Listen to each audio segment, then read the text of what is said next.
Don't just fast, but fast for a specific reason and bring your request continually before God.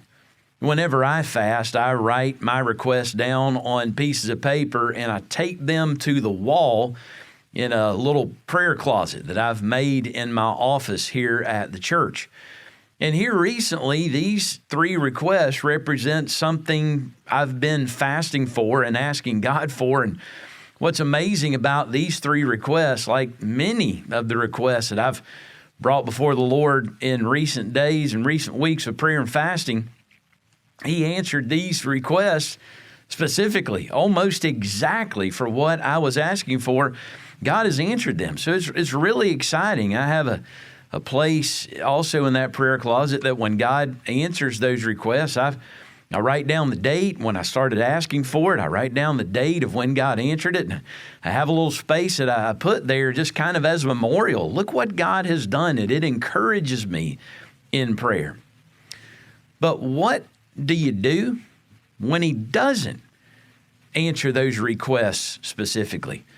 I have a couple of them also in my office that I asked God to answer, and He didn't do what I was asking Him to do.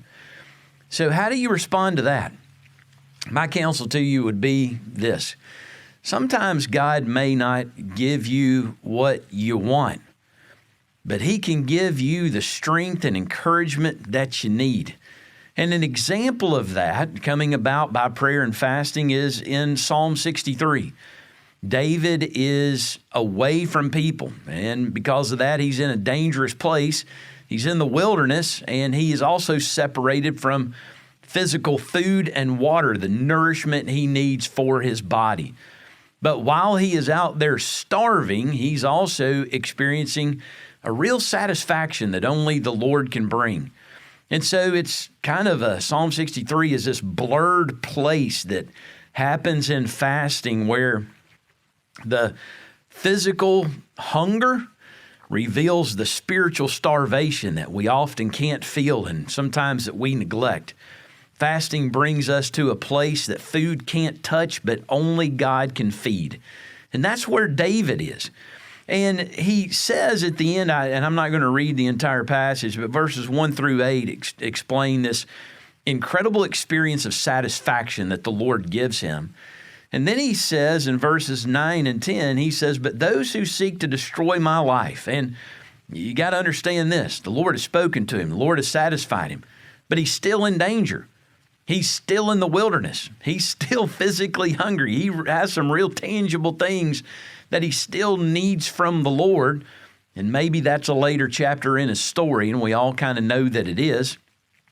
So he says, those who seek to destroy my life, they go down to the depths of the earth. They shall be given over to the power of the sword. They shall be the portion for jackals. But the king shall rejoice in God, and all who swear by him shall exult, for the mouths of liars will be stopped.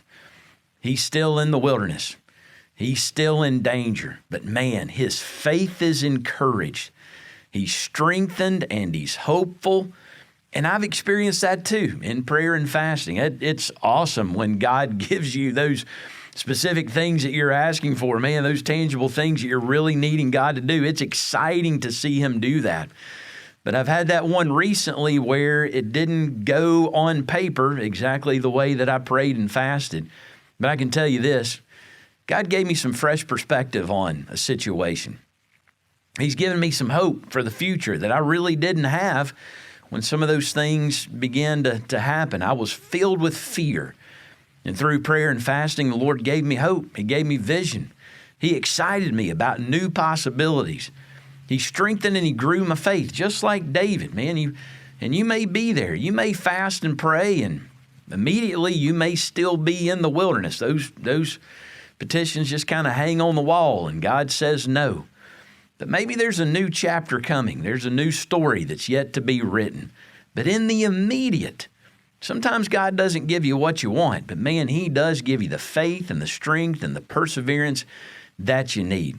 And so I just want to encourage you in prayer and fasting, look for those things for God to answer, but also look for God to fill that hunger. Sometimes we're starving in ways spiritually that we really can't touch unless we get to that place of the physical hunger where we can really feel the spiritual starvation down in our soul. And those are the places that only God can feed through prayer and fasting.